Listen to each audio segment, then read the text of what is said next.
I don't know if this is necessary. Yeah, We're through an hour. This. What is come going on. We're still Get some upbeat tunes on. Yes. Enough of this garbage. enough of that. Can't happen. Yeah. OverDrive continues. Brought to you by FanDuel, bringing you everything from the opening line to the final score. It's only 3 games, right? Florida still got to get the 4th.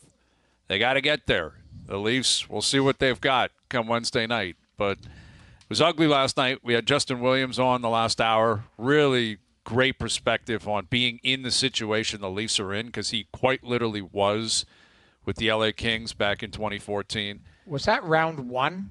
I think that was the first round, right? They were down 3 so. Now the kicker is, Jamie, they go on to win the cup. Yeah. Yeah, that was There's incredible. only Not only 4 they teams come that back have done that, right? In the history of the game. Yeah, forever. Now, 2 of them recently, right? The Flyers did it, I believe, in 2009. They went all the way to the Cup final, I believe, that year.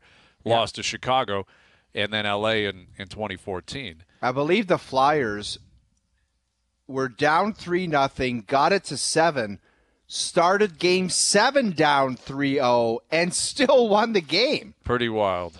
So you're telling me there's a chance, right? Like, that's what the Leafs are relying on here. And Hey, we'll just watch tomorrow. We'll watch Wednesday night, man, and we'll know.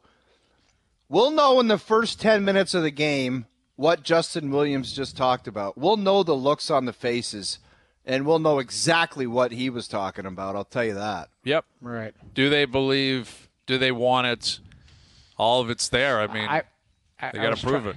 I was trying to figure out last night, like, what are statistical odds? You know, everything now is numbers, right? Like, you know, the chance, like, do they have a 10% chance? Is it a 5% chance? Is it like, because that's what you got to overcome is the numbers. Like, all you need is one game, and then you go, hey, we're taking it home for the second one. Like, you know, I'm not, listen, we got to be honest, they're down 3 Cobb, but Mary Swanson, maybe it's Mary Swanson. That's the odds right now. Maybe.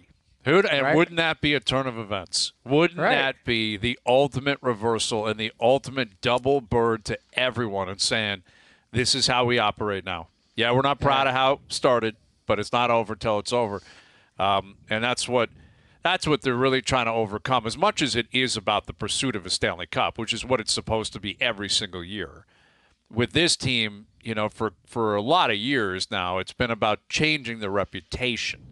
Right, allowing a legacy to be molded, because during the regular season they've done it all. They have it all. Like, I keep coming back to Matthews and Marner in particular, legitimately in the conversation as 2 of the great players in franchise history.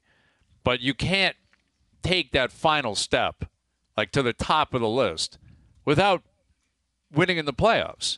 Like, it's the worst possible indictment you can give to any pro athlete. What a that garbage when it was summer. really on the line, they didn't show up. What like, a garbage summer routine that would be, to just sit there all summer and say, we got to the second round and didn't show the Florida Panthers for any stretch, our real game. Yeah, that's it. Like you'd have to chewing on that all summer is garbage. Well, it really is the ultimate testament to an athlete's greatness, you know, legacy, all that kind of stuff. And I know I'm getting deep and heavy here, but it's the truth. Any sport, like, when the game is the most important, when it's on the line, when it's the biggest moment, that's when you really show who you are. Like, what are you as an athlete?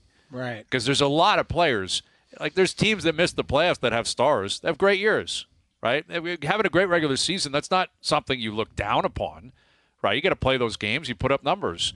And that type of talent and that type of regular season, very seductive. Like, if you're in management, you look at it, you're like, man, these guys are rock stars. But what do you got when it's really go time? Like, that's what really makes, like, Jordan. That's what Brady. That was Gretzky. You know, I know that's the cream of the crop. I'm not saying these players are in those categories. But that's what's at stake here is what do you got? Biggest moment. What do you got? And they're lucky. They're very fortunate. They have another crack. They still play. They play Wednesday night. And I don't know who's going to play in net. Like, I don't know where you stand on that, Noodles, but if Samsonov is not available, what do you think they're going to do? I had a crazy thought last night because I wondered if it would just be like, Matt Murray, we're paying you $5 million a year. You've been there before. You go play. I don't think that'll happen because Joseph Why not? Wall, What the hell do you got to lose? If there's one guy that could shut out the Panthers tonight or tomorrow night, I would take a flyer on Matt Murray. Just like the Florida Panthers took a chance with the Lion King and then he went back to Bob. Just throw him in there, see what he's got. Well, I thought that last night, but then I also thought Joseph Wall didn't lose that game for him. I thought he played very well, and he is their future in net. This is a drafted and developed kid who played in the All-Star game this year, has played very well. Looks like he's gone on the trajectory to being a really good NHL goaltender. Like, I don't think there's a bad answer in that situation. I mean, Wall's your guy. If Samsonov's not available, if he's available to you, I think you go back to him. He'll probably play. I'd like to know. I mean, people Noodles, say you got to make the decision. Lower body. You got to make the decision, Jamie. Samsonov's not playing. Who are you putting in the net? But the safe decision for me is Wall because he's played, and he played as recent as last night.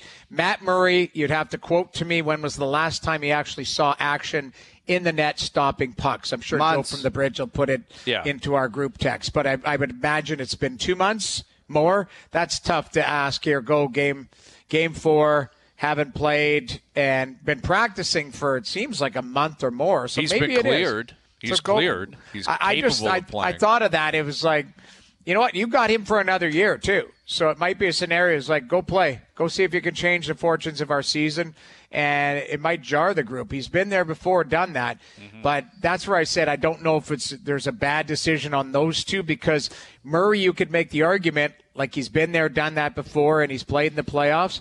But also Joseph Wall, I will make the argument for him, is that he's a good young goaltender, and I thought he played well last night. Yeah, Wall's the guy for me. I trust Wall more. Wall's been there. There's a reason he's backing up. Like, Murray's been cleared. They're not even allowing him to back up, or they're not putting him in that situation. I'm not putting Matt Murray in there. I'm putting Joseph Wall. I was impressed with him last night. I like the fact that they gave up a breakaway like 2 minutes into him getting into the game. That was horrendous defending. Hey, what the hell are you going to do with Matt Murray next year? Well, you're stuck anyway. Like that, the second they acquired him, everyone knew what was coming. Everyone knew it was coming. And just playing him on Wednesday doesn't mean his contract goes away next year. Like, he is what he is. But Joseph Wall, that's going to be a question for the offseason, what they do in net, how they approach that goaltending position. But for me, I'd put Wall in. Yeah, Something to chew on is brought to you by Boston Pizza's new playoff menu developed using Fanalytics. BP's run the numbers to optimize your game time experience, like ensuring it's 6 pickles per plate when you order the new fried pickle wedges, an appy that passes the eye test and the taste test.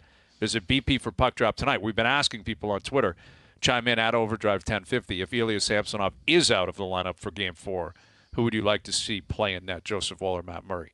So you would throw Murray in now. You're saying you put him in and challenge him and say you've done it before. And I would throw it against the wall and say I'm taking a flyer on this guy stealing us a game. It could also – I would think about installing a secret underpants cam underneath the stall and monitor it throughout the afternoon. How about – yeah, that would be terrifying. That would be a struggle. But who knows? Maybe Samsonov is all good. Like, I don't know what the injury was. It could have been a leg. It could have been a shoulder, whiplash, concussion. Like, he took a pretty big hit. Luke Shen was flying in there and got him. Here's Mike Johnson, our TSN hockey analyst, joining us here on the Maple Toyota Hotline. Well, Johnny, how do you explain what you saw last night? Well, Hayes, it's hard. It's inexplicable, and I think that's where a lot of the sort of frustration comes from.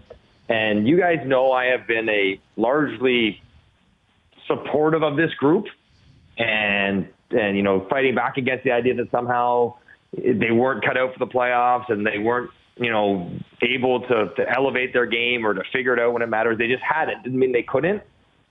I watched last night's game, and it's not that they lost. You can always lose games. But really how they lost, and you guys have been talking about it, how their best players played. And that was in disbelief. I'm like, I can't believe they're playing like this. Those players who are so good and have been so good are playing like this. And I guess I'm specifically referring to Matthews and Marner. Because Tavares at this point, I don't think you can expect him to drive the play 5-on-5. He needs power play times. He needs offensive touches that he can't necessarily generate on his own. I thought Nylander was the best of the bunch. He created some chances. He didn't give up nearly as much when he was out there. But Marner and Matthews just got caved in, like absolutely Awful. Dominated at 5-on-5. And in a game where they don't get power plays, all of a sudden their inability to do anything 5-on-5 becomes more magnified. And it's just they're so good. Like, it's not like they can't, for whatever reason, Florida being a large part of it, of course. But it's not like Florida's a 77 Habs, all right? Like, they're not that good.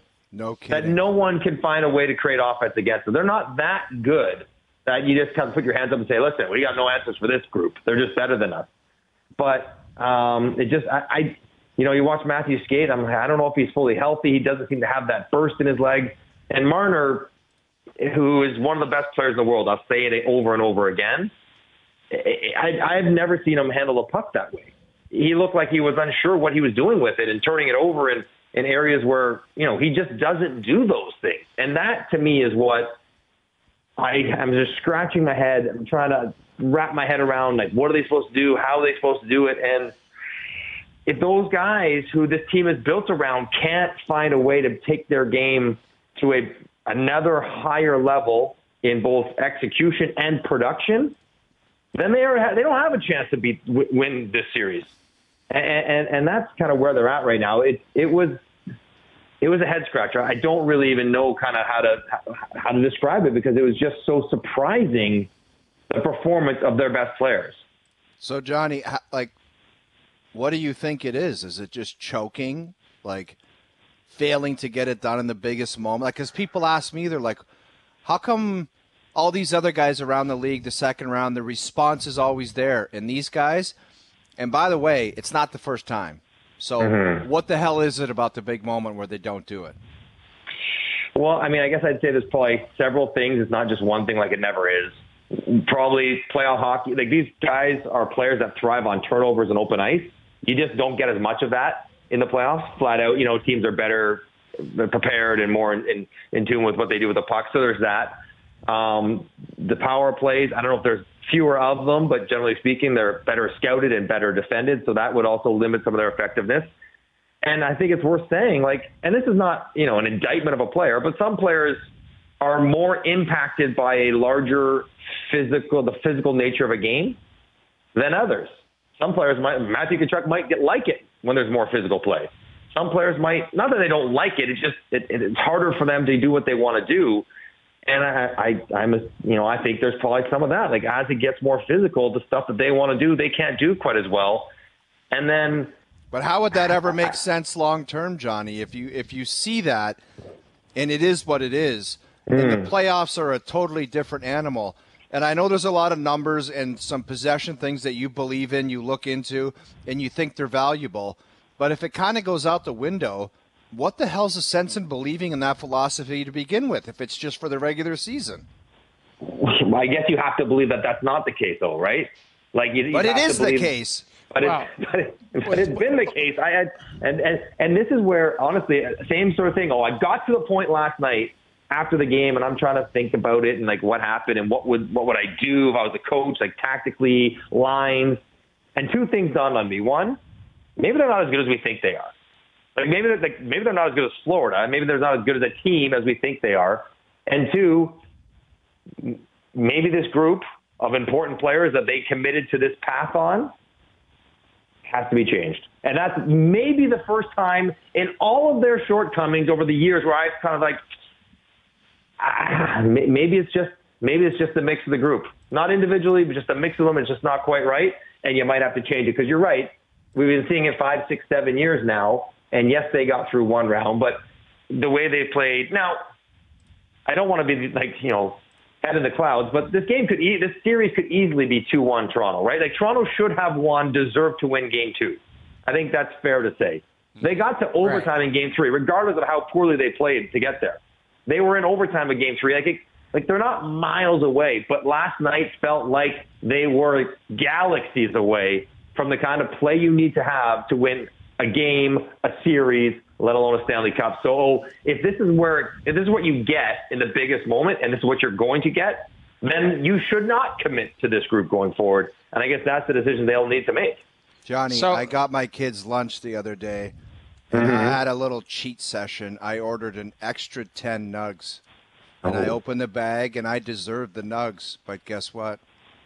They weren't in there. I didn't get any nugs. I didn't deserve it. They ripped I don't you know. off? That's right. They forgot. I thought I deserved the nugs, but they just weren't there.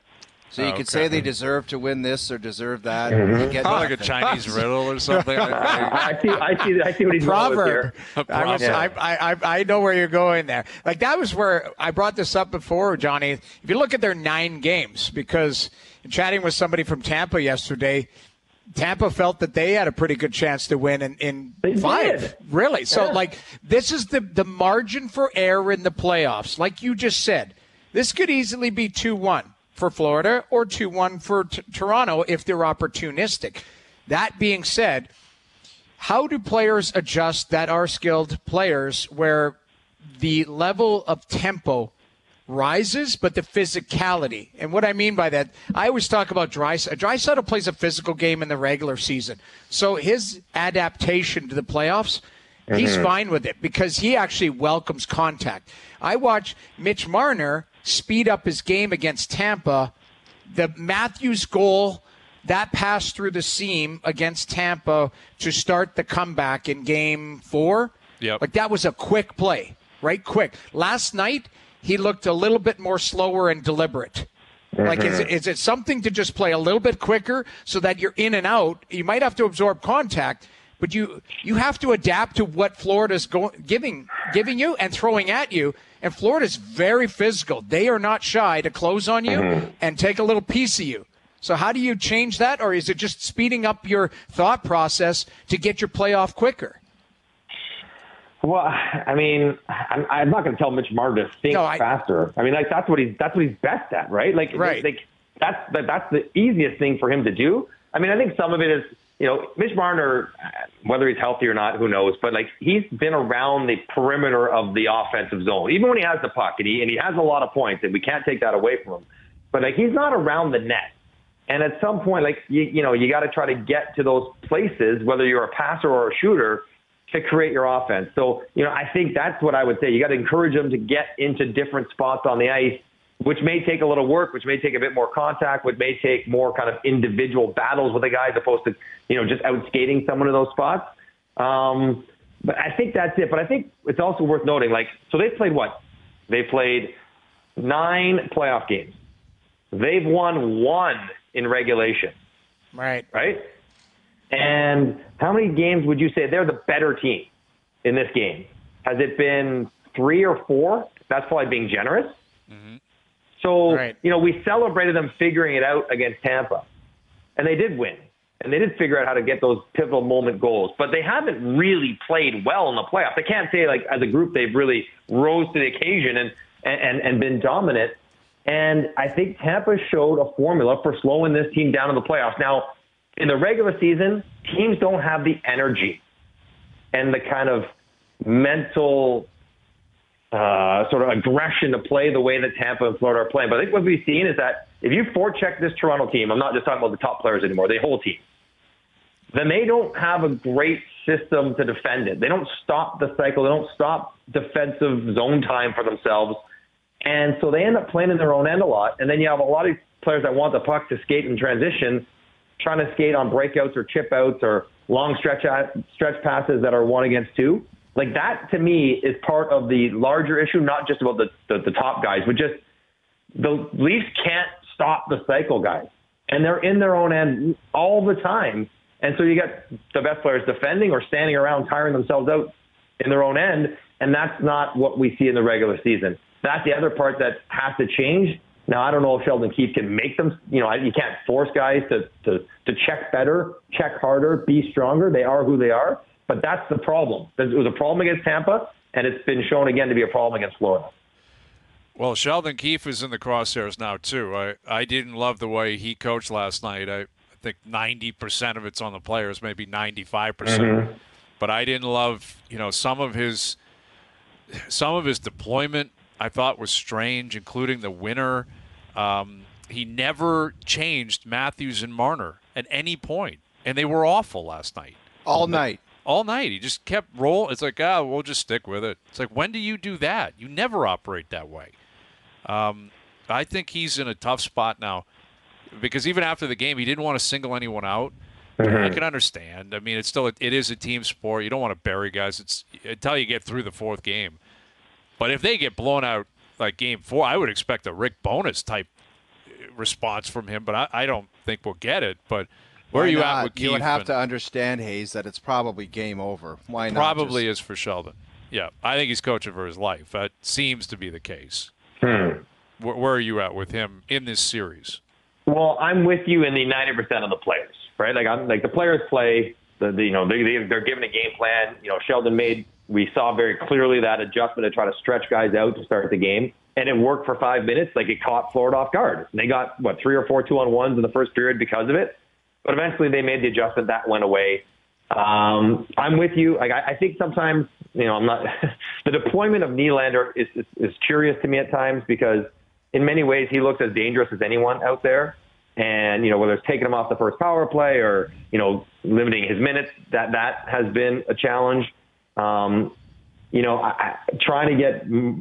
The thing is, you put Marner with Tavares thinking, okay, let's get them going, and then Nylander can use his speed to get Matthews going. But when Marner is playing the way he was, that makes Tavares' line even more of a liability out there, right? So he is hampered in a sense of who he's using and how they're going with. But I don't even think he's really shown a reluctance to change, because think about the roster. Like, every game there's different defensemen playing, different guys are in and out of lineup, 7-11, 12-6. So yes, he's part of it, but I feel like he's grasping, like he's searching for answers. And what he's coming up with, the players aren't delivering. Now, maybe that's the bad tactics. I'd say it's more likely bad execution by the guys who are playing, or great. The opponents deserve credit for what they're doing as well. For sure. Yeah, Florida's played well. And they're on a heater. Like, they had just been on the road for 9 days or something, and they come home, and they were good. Like, they were the more aggressive team. They have belief right now. And I got to give them credit. I was going to ask, do you believe this Toronto decor is good enough as a group? Like, I had that said to me today. What? And I know it's easy to say to do now. What? To win a series? Like, they've already done that. To win a cup? Well, I mean, it just somebody who was from 60,000 feet was saying, never liked that decor. And I was like, well, I thought it was all right. I thought it was mobile, serviceable. But he's like, why is Luke Shen playing all those minutes? If Luke Shen is playing that minutes, that's not a very good decor. I tried that's to what he tell said you to guys that before the series. And I was like, well, Yeah, but Luke Shen's playing because they have to play him, because the other guys aren't pulling the weight. Well, that's why Shen's playing. He's played well. He hasn't been the issue at all. It's just a question. That's my. It was brought to me, and I brought question, guys. It goes back to one bigger question: can you actually go on a serious run without that top end D? And Gord Miller's talked about that Norris caliber type defenseman. I don't know where Ekblad is as far as him being that guy for the Florida Panthers. He's not that guy. It's Montour. It's Montour, yeah. Montour. Okay, sorry, I was wrong on that. But can you do it without that? Like, Morgan Riley's a hell of a player, but is he considered like that 1A alpha dog back there? I don't know. I think if you talk to a lot of hockey people, you would probably say he's kind of a 1B guy, like a complimentary guy to a stud that logs 30 minutes and controls the pace of the game. And you're watching out there right now, they are having a whole whack of problems back there. Yep. A whack of problems. Mm-hmm. Yeah. Oh, you're dead right now. I would always counter with, you can always find an example. Like the Pittsburgh team that won when Chris Letang was hurt. Like their top 2D were like Trevor Daley and Ron Hainsey. And they won a cup. Dumoulin. These kind of guys who are good, whatever. They're good, but they're not number ones by any stretch. Toronto doesn't have that. But I'd also say, what was Toronto in goals against this year? 7th? Like, they were a top 8 team. And they're not built to win by strictly defense. So, I guess I'd say, yes, the defense core is good enough, because the rest of the team around them, in a league where every team has faults, every team is somewhat compromised, that they're good enough to win a Stanley Cup with their personnel. Now, they're not playing anywhere near good enough to get it done. But I wouldn't say that that's necessarily an issue. Luke Shen's playing a ton because him and Morgan Riley have put the most reliable pair in the playoffs so far. Like, by every eye test, discernible metrics, shot share, scoring chances, actual goals, expected goals. Those two have been the best. That, to me, is a big problem. They traded for Jake McCabe. They gave up a ton for a shutdown guy. They put him with Brody thinking that these two will be our guys, right? Like the guys we can always count on, regardless of who they're playing against, Point, Tkachuk, Kucherov, Barkov, whatever, they're going to be fine. They have not been fine. Right. They have not. TJ Brody, the guy who's been the most reliable player for 3 years here, is making uncharacteristically bad reads and turnovers and everything else. That's the issue. The guys they thought they could really count on to be stabilizers haven't been stable. And so, Sheldon keeps looking like, who do we play? Well, I guess we got to play Luke Schenn more and more, which is only going to expose him when he gets a little bit tired or plays too many minutes. They're in a tough spot because some of the guys they're counting on just haven't quite been as good as they need them to be. Yeah. Well, and what sticks out about all these players is they're all veterans. Like it'd be different if you had a young pairing back there that was just getting caved in. It would still not be acceptable. Right. Like you got to figure a way around it. It's the pros, but you could live with that. Same thing with the forwards. Like I've seen some people writing in, be like, here you go, you're going to eat up these young guys in Toronto. They're not young anymore. They're not. Matthews and Marner are 25, 26. Been in the league 7 years. They look immature on the ice, like the way they played last night, and the way they've played at times in the playoffs would suggest they still look like they're young, but they're not. TJ Brody's not young. No, they're old. Yeah, these are old players. Like John Tavares, Ryan O'Reilly. These are old veteran players. The Leafs are an old veteran team, making like mistakes that rookies make. Yeah. Mm-hmm. And Hayes, tough. Justin Williams talked about one guy not kind of completely being invested. And everybody talks about TJ Brody, about how good he is at intercepting passes. In overtime, he was not on board, and it cost the hockey team. End of story. Yep. That was on him. And it's that not OT winner was on exactly him. just popping up. His like bear down level, not even close to being good enough. Too casual. And if you have a guy like that plays defense and logs minutes, he will bury your hockey team sooner or later. And he did last night. That play was inexcusable. Yep. Yeah. The whole sequence outside the blue line was God. poor Soft. by like 3 or 4 different players. And like part of me wants I think everyone thought the other guy was going to do it, so everyone kind of half did it, thinking the other guy would be fully invested in stopping Reinhart, and nobody did. But the overtime was a microcosm of the game, though. Like Sheldon Keefe started the third line, which he could do at times, but they acted 3 or 4 times. They couldn't make a play. They were on their heels. It was just not a comedy of errors, but just so poorly executed that you're tempting fate when you're in overtime. So, TJ Brody, that whole blue line sequence, that won't look good on the tape today if they even bother going over it, because you can point out Brody and multiple other guys. It's like, that's not what we're doing here, guys. Like, that's not going to be good enough to beat a team that clearly is feeling good, playing physical. Like, you can say what you want to Tkachuk's line, Barkov. There's no answer for Anton Lundell, Louis Sarainen, and Reinhart. Like, every time that line's on the ice, they're running roughshod over the Leafs. Like, it's just, the last night's game was very poor. Very poor, and what makes it frustrating, it's not that it was a bad game. Those happen even in the playoffs, is that given where they were, down 0-2, knowing that the series is basically over if they don't win, they came with that kind of game collectively. That is what will be so frustrating for anyone who cares about this team, players primarily, coaches next, management, president, MLS, like the whole bit. It's like we can't have that when it matters this much. Yep. We can lose because every team cares and every team plays hard and not everyone wins. That's the truth. But we can't have that in that moment. That's what is so perplexing, so vexing to everyone who watches Toronto. You just has to be better than that. Yeah, that's how you lose fans last night. That's how you lose people. That's how you lose faith. Yeah. That's how you get people that say, I love them, man, but I couldn't do it anymore. Like, that's one last night where in 3 years you'll say, hey, what do you think of the Leafs tonight? I don't know. I couldn't do it anymore. That's what last night was. All right, Johnny. Well, we'll turn the page. Game 4 Wednesday night. We'll tee it up and we'll see what comes of it. They've got it queued up for the most epic comeback of all time. Yep. To shut up all the haters, all the doubters, prove everyone wrong. It's there for them. I mean, I listened to Willie talk earlier to you guys. Listen, you win one tomorrow or whenever they play in a couple days. Yep. You win that one. Now you're back home. You know, they haven't been good at home, but hey, you win one and then it's on, right? Like, then the pressure completely flips.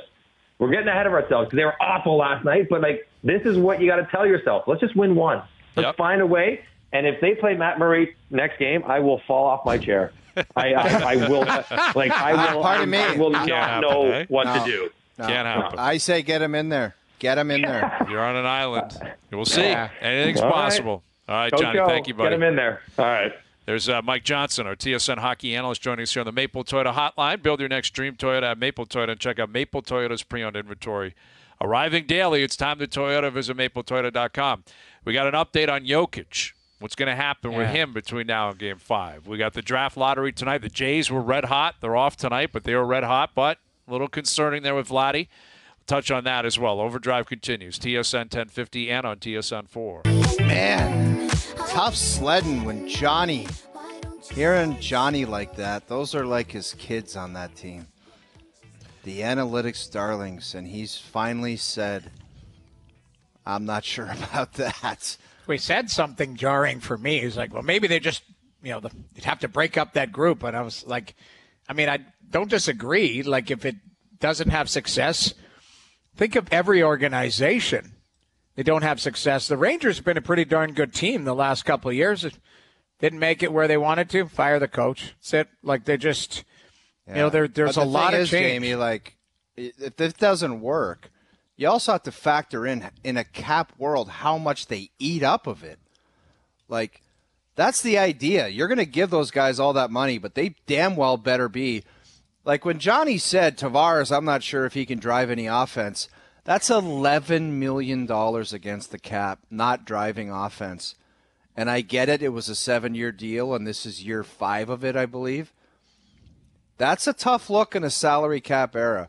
But that's the design. They got to go out there and dominate. And every team in a cap era is going to have parts of their team that there's going to be some weaknesses, and they need the positive parts of their team to cover up. But when they go out there and play like that, your big boys, you can't even put your gear on and have a chance, man. No, you're toast. Yeah, you're toast. Yeah, you're toast at that point. It all starts like, it's not the chicken or the egg. The idea that you need depth scoring or you need other guys to chip in. It's that applies with the understanding that your best players have been great. Yeah. How much depth are we talking about with the Oilers? There's like the Yamamoto goal here, a Hyman goal there. Derek Ryan. Well, look at last night. Like, Lafferty and Gustafsson score. That should be, okay, those two scored. Matthews had 2. Nylander had an empty netter. And you win 5-2. Right? Like, that's what it should be. Is, wow, look at those two guys. 4th liner, 7th defenseman comes in, gives you 1. That's awesome. And Matthews and Marner was phenomenal. They each had 4 points. Like, that's what it's supposed to be. The other guys, doesn't matter if you get a chip in. If the guys who have to carry the weight don't show up and don't do it. So, like, that applies to every sport, man. Every single sport. If your best players aren't your best players, you got no shot. Yeah. No shot. It's true. And they might have to win Wednesday 2-1 somehow. Like, it might be a 2-1, 3-2 game. Like, you don't have to win 5-1 to convince everybody. You just have to win the game and do whatever it takes to find that win. Noodles, that's what playoff hockey is. Concerning comment. Like, with just the way they approach the game, could you see them sitting in the locker room saying, we got to do whatever it takes to get this done? Are they going to grind out? I don't know. They could do whatever they want, but they're going to prove what they're all about. Like, just their approach alone Wednesday night. Yeah, this is where I'd like to see. I'd like to see some scrums. I'd like to see some nastiness. I'd like to see some anger, some passion. But why? What the hell is that going to do? Well, we just heard Willie. Willie literally an hour ago said every scrum I was in the middle of it. Okay, that's Justin Williams. What about these guys? Thinks that they want to be in a scrum because that would prove that they're willing to do something different That would prove that, Good you luck know what? with that one, Hayes. Good luck with that one. If that's who they are, then that's who they are, right? And that's who they've been. Like, I've been beating this drum for years, that they all have the same DNA. They all have the same disposition on the ice. Yeah. They'd all take a punch and say thank you and go to the bench. That's who they are. Like, Austin's not a guy. He's not looking to fight or hit or get in scrums. Or Mitch, no way. Like, never. They don't even go at Mitch. I'm surprised. The opponents leave him alone. Like, just, he can go do his thing. Like, he's never in the middle of anything, ever. It's not like he's 5'4".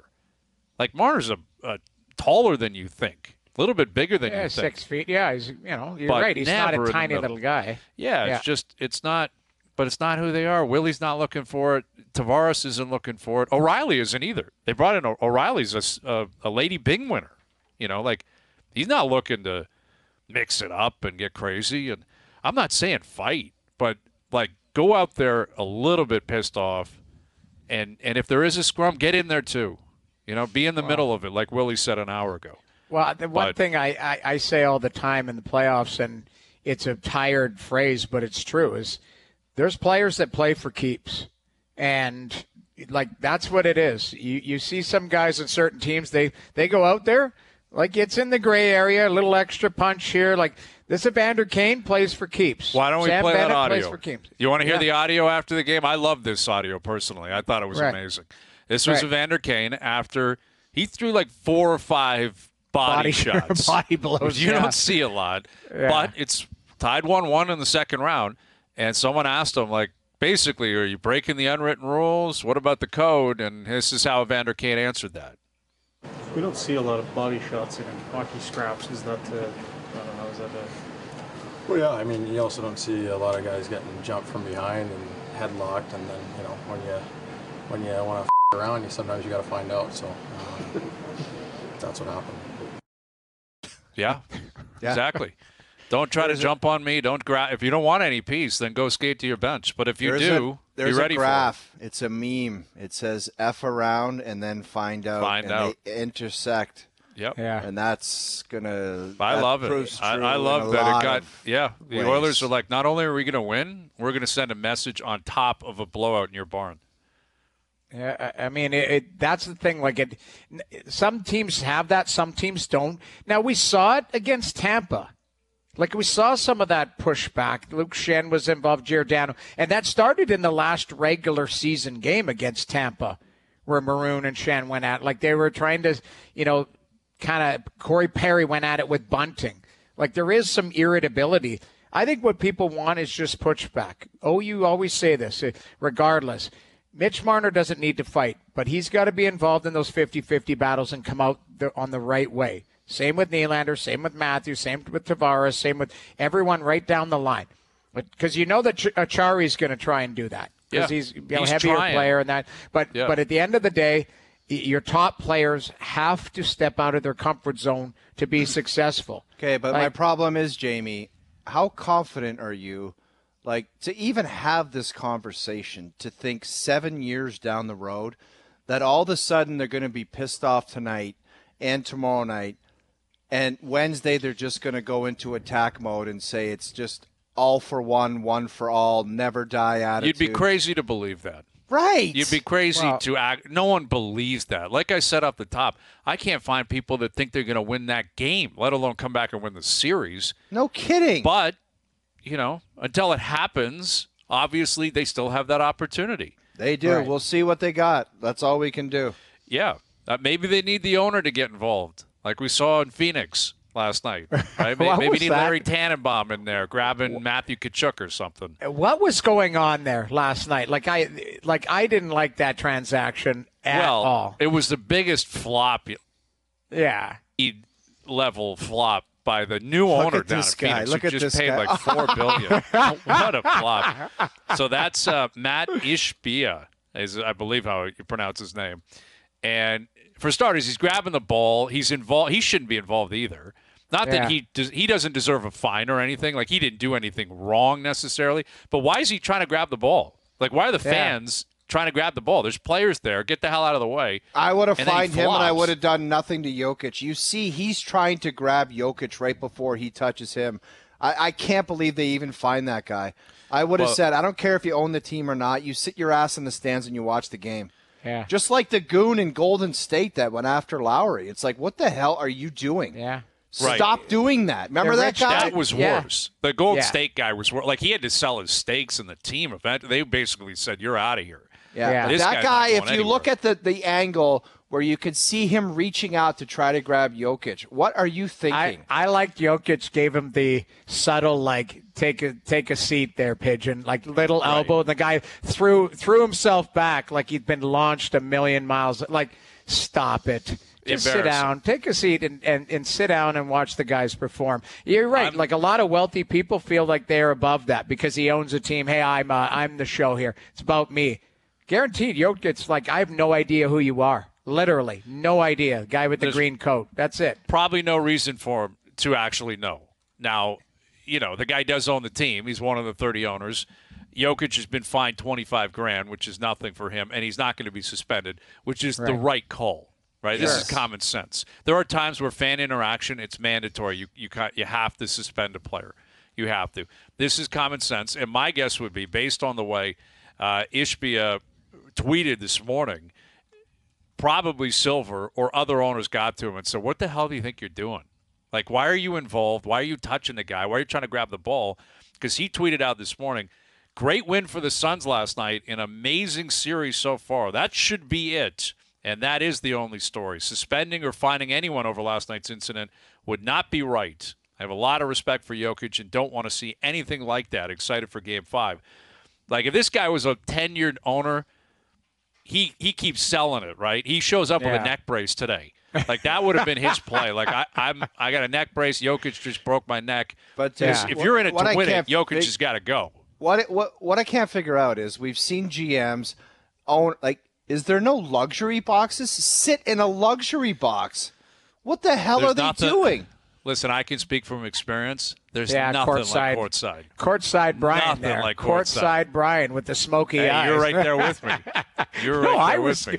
I was terrified. I didn't like it. I didn't like that situation. It's a different lifestyle. Okay, let me ask you this, Bryan. The ball rolls over to you. The ball rolls over to you. And are you involved? Are you going to hand it back? Are you going to get involved in the scrum? All of a sudden, Lowry's there. I think I'd have more common sense. Exactly. I think I'd have common sense. I think I'd step back. Now, if the ball gets in my hand and I got an open shot, I might jack a three. I might. And if I hit that three, you're going to see me running down the court. But I think I'd have enough common sense to get out of the way. I don't know. Basketball is such a different setup.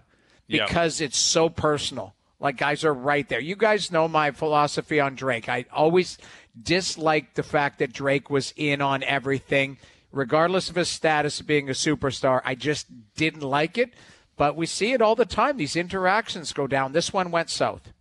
Yep, it did. And in the end, Jokic is playing, and it's a great series. Yeah. Tied at 2. The NBA series have been great. It's been a good round so far. I would expect that to continue. Chris Johnston, in about 20 minutes, we have the draft lottery tonight. I think we'll spin the lottery wheel just to see who comes up. And we'll get into who we would like to personally see Bedard go to. Right? Why not? For old times. Who's the best odds right now? Anaheim. Anaheim, yep. Yeah. Anaheim is not even in my top 10. I'd rather Boston get him than Anaheim. What are you talking about? Anaheim for Bedard would be sick. No, it wouldn't. Who cares? Like the Ducks on the West Coast? Okay, we'll get into that more in the next hour. Yeah. OverDrive continues. Why is that confusing to you? TSN 1050 and on the TSN app. All right, CJ coming up. OverDrive PGA Picks, always brought to you by TaylorMade Golf and the TP5 and TP5X golf balls. None of us had Wyndham Clark on the radar for the Wells Fargo, shockingly. And credit to him, man. He ran away. Ran away. That guy, those types of guys, it seems like on the weekend they choke it away the majority of the times. He got it done. Even after a bogey on the first hole, he got it done. Yeah, he bogeyed 1. He got up and down on 2 where that was getting squirrely. And then he just took off. And Schauffele couldn't do anything about it. Your boy Imsey couldn't do anything about it. McIlroy was ugly again all weekend. Like, not even in the mix. He's in a weird spot. Really weird. Really weird spot. But That's a big win. Wyndham Clark. That's an elevated event. That's a lot of money, a lot of points. Like, you're set up for a long time. Yeah, no Scheffler, no Rahm, Rory out of it. JT was kind of in the mix. Didn't have a lot of pop, but credit to Clark. He got the job done. OverDrive PGA picks are brought to you by the TP5 and TP5X golf balls from TaylorMade. Try it. What's the best that could happen? To learn more, visit TaylorMadeGolf.ca. Happen to be playing the TP5 tomorrow morning. Whoa. TP5 marked. Be ready Is to it go. just mano a mano? As of now, I think we're going to be the Rabbits tomorrow. Yep, just the two of us out there, first ones, and Wow. 3-hour round. Shake at the end of it. 3 See you hours, later. dude. We'll be in our car at 9:47 a.m. and I'm not kidding. If I play the way I've been playing, we may not get out of there before noon. It's been Oh. slashy. It's been slashy. Not good. Remember Slashy. what we agreed on? 3 aside. Yes, we did. Final hour coming up. Chris Johnston will join us. OverDrive continues. TSN 1050 and on the TSN app.